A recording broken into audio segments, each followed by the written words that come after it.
Hey guys and gals, welcome back to another beer review. Behind the Bar beer review number 15, I believe. Tonight we are going to take a look at a beer I'd actually never heard of until recently. My buddy Tighe, who lives out on the East Coast, and I sent beer to not too long ago, a fellow arcade collector that is getting into beer as well, sent me a box with some beer in it. This is one of the ones that I wanted to try first, despite I think he wanted me to do one of the sours first, but I was anxiously awaiting this one. Check out that bottle art. How badass is that? That is freaking fantastic. This bottle's definitely going on a shelf. I'm gonna butcher this. It's Omnipollo Agamemnon.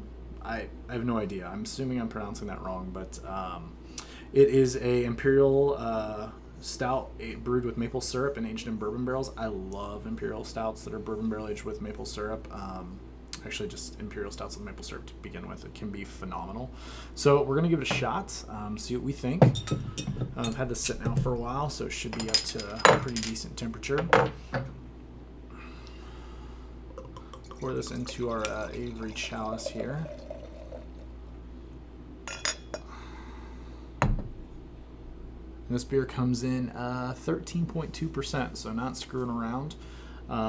Pours out, I mean, just like motor oil, like just dark brown chocolatey, like coffee head on that beer. Nothing, I mean, no significant carbonation. I mean, like nothing. I mean, it's already gone. But I mean, looks beautiful. I mean, everything you'd want a stout to look like. And at this ABV, I'm not surprised by the lack of carbonation. So it looks amazing. Let's see what it smells like. Wow, just huge bourbon notes.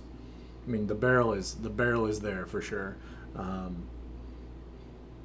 Huge vanilla, chocolate, definitely getting some coffee roastiness there. And that kind of like creamy sweetness, and I'm assuming that's from the maple syrup. It smells freaking delicious. It smells ridiculously bourbony though. It smells like it's really hot, but hopefully that maple syrup balances it out. But definitely like big coffee notes, big chocolate notes, vanilla that from that bourbon, and then just some nice, just kind of some nice sweetness there as well. So, anyways, let's see what it tastes like. I'm excited about this one. Tighe, thank you, buddy. Cheers. Here we go.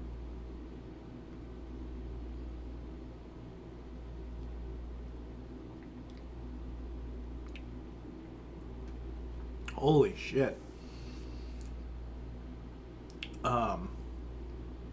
Huge chocolate, huge coffee. Enormous on both those, like huge. I get the maple syrup, that sweetness, that stickiness, like that maple syrup blends really well with the beer.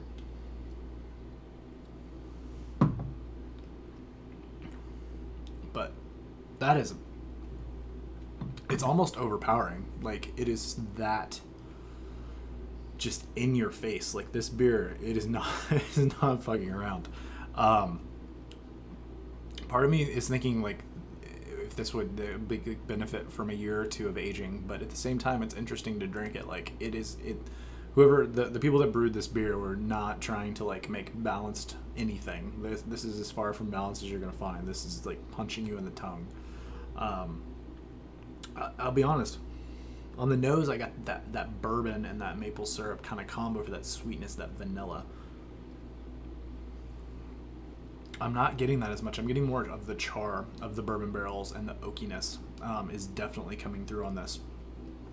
It's definitely it is that's the part of it's that bitterness, and that from that smokiness, that almost charcoal like element from the bourbon barrels. That's what I'm picking up in the mouth, the taste.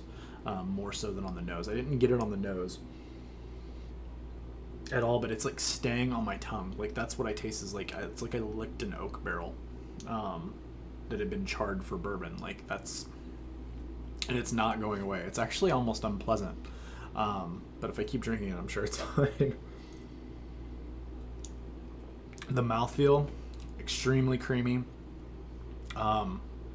Very creamy. I mean, it's definitely got a huge, great mouthfeel. It's not thin. I wouldn't even say it's a medium body. Like it's definitely a thick beer. Not like Not quite like a Bourbon County mouthfeel, but it's very similar. Um, the nose on this actually really reminds me of Bourbon County, like that, just that bourbon sweetness with this kind of the vanilla and the chocolate notes, but the taste is not. It's not even close to that. This beer definitely has more of the malt. Like that's definitely what I'm getting more with this beer is the maltiness of it. I feel like it's got a ton of malt and was brewed a long time. It's really good though. I mean, I dig it. I can get why somebody wouldn't like this beer, but for me, it's really good. It's actually, I think it would be better if I had it a little colder, because it is even warming up in this chalice. It's definitely the more of that charred element is coming out in it. But you still get that maple syrup, you still get the chocolate notes, I mean, the coffee's huge, the chocolate's huge. I know I keep saying the same things over and over again. I'm trying to stall a little bit because I'm not sure what to rate this beer.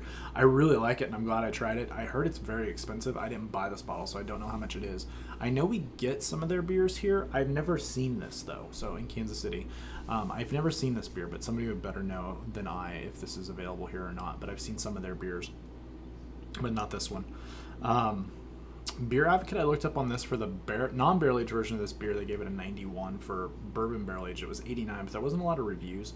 Untapped actually had this beer at 4.4 out of 5, which is actually a really, really good rating. I'm kind of in between. I'm a little hesitant. I'm probably going to go 93, 92, like an A minus.